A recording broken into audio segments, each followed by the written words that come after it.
Diver finds camera lost at sea, finds familiar face in photos.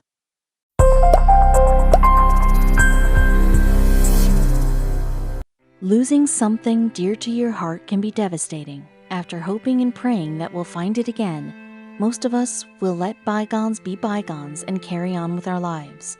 And when we lose something that we're sure will never be recovered, we are forced to give up on the search. But sometimes fate lends a helping hand. Very occasionally, though, the impossible happens. This was the case when a group of divers from the Marine Ecology Department of Canadian University stumbled across something that had been lost for years during a routine expedition. The team's curiosity was so piqued that they began a search to locate the owner of the long-lost item. On the morning of May 13, 2014, the team from the Marine Ecology Department at Simon Fraser University in British Columbia, Canada, was conducting a research dive to study the waters off the coast of Bamfield, near Vancouver Island's west coast. Although the team had begun their day with a very specific goal in mind, the purpose of that day's dive quickly changed. The diving team was studying the many species of starfish in the area and had hoped to gain some insight into their behavior, both in their own natural environment and in the school laboratory. But in a strange turn of events, something embedded in the seabed caught the eye of two students. Bo Dougherty and Tella Osler noticed something on the seafloor that didn't look like it was part of the natural ecosystem. It had hard edges and a leather strap that was waving in the current. Bo lifted it out of the sand and was astounded to see a round lens. Although it was a very old and algae and sea life had totally encrusted its rusted metal exterior, it was still recognizable as a very old camera. Bo stashed the rusted camera in his pocket and continued with his research, but he couldn't help but wonder who the old camera had belonged to. Professor Isabelle Cote recalls the fateful find. One of them picked it up and put it in his pocket and kept counting the starfish. She said in an interview, "When they came up from the dive, he said, 'Look what I found.'" Once the divers returned to the boat and Bo revealed what he had found, the camera immediately caught the attention of Isabelle's co-professor, Siobhan Gray, who also happened to be on the boat. She was conducting her own research for the Bamfield Marine Sciences Center and was intrigued by the camera as well as the fauna that was growing on its surface. She decided to take it back to her lab for further investigation, and she was not disappointed. Aside from the camera itself, Siobhan was most excited about the miniature ecosystem that was living on and inside the old camera. When the camera was opened up to reveal its insides, Siobhan was ecstatic. Besides numerous species of algae, she found a sea cucumber and two brittle stars, similar to starfish, living inside. But as luck would have it, that wasn't all she discovered. Amazingly, the camera's memory card was still relatively intact. Now the whole diving team was more than intrigued. Although the SD card was covered in black algae, the team hoped that it would still work. Even better, there might be a few photographs that had survived.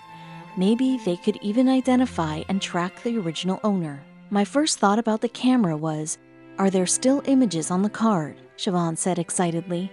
In the interview, she could barely contain herself when discussing the possibility of what that card may hold.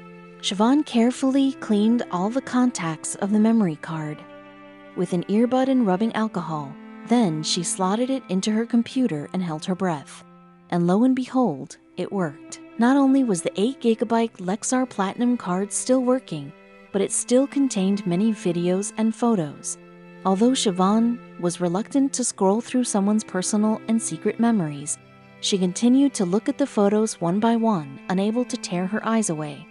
The photos and videos were of various people at many different get-togethers, dating back as far as July 30th, 2012. As exciting as it was, looking at the photos just didn't feel right somehow. Photograph after photograph flashed before her eyes, but long before she had reached the end, she knew that something had to be done. But what? And more importantly, how? Isabelle and Siobhan knew that they needed to do their best to track down the original owner, but they had no idea that they were about to unlock a harrowing story. Isabelle and Siobhan knew that the best chance they had at finding the camera's owner was to take the photos to social media. They began to tweet out some of the photographs using the hashtag #detectives. Soon the photos had garnered hundreds of comments and retweets, but despite the photo receiving a lot of attention, no one came forward. Then they decided to try a different tactic. Siobhan and Isabel knew that they weren't getting any closer to locating the camera's owner on Twitter. Eventually, the team resorted to printing out the photos and posting them around the town. And it wasn't long before a member of the Navy recognized the man in the photo. Could he be the man they rescued from a shipwreck? Finally, they had their first lead. Paul Burgoyne was an artist from Vancouver. He had lost his boat in 2012 when it sank. Once the man was identified, the Navy officer tracked down his phone number in an attempt to get further information. He took the camera in hopes of returning it to the man. Siobhan and Isabel were thrilled that their search had finally yielded some results. But would the story end here?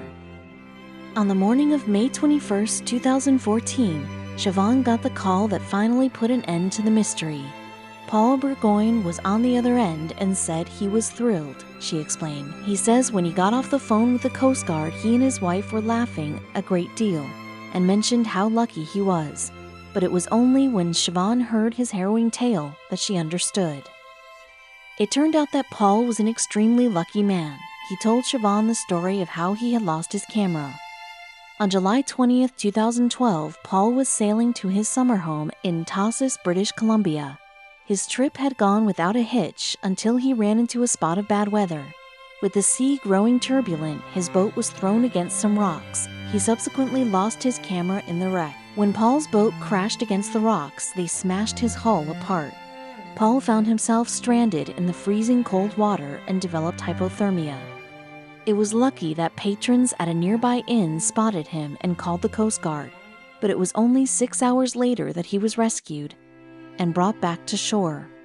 Paul was thankful that he made it out alive, but he had lost hundreds of personal possessions in the wreck. Over the years, and although it hurt him deeply, he had grown to accept what had happened. He was most heartbroken about his camera. Other possessions could be replaced. But after he had gotten the call from the Navy officer informing him that his camera had been found, he couldn't believe his luck. The photographs on Paul's camera didn't depict an ordinary family reunion. In fact, they had been taken when he and his family had scattered his late mother's ashes, and the photographs served as a reminder to be thankful. After all, he had nearly lost his life on the night that he had lost his camera. Siobhan and Isabel were very careful to back up the contents of the SD card before they handed it over to the officer. "That card seems to be a little unlucky," explained Isabel. "Paul is delighted to have his precious memories back. He never thought he would ever see those bittersweet photos ever again. Thankfully, fate played a hand in getting them back to him. Paul is one lucky man."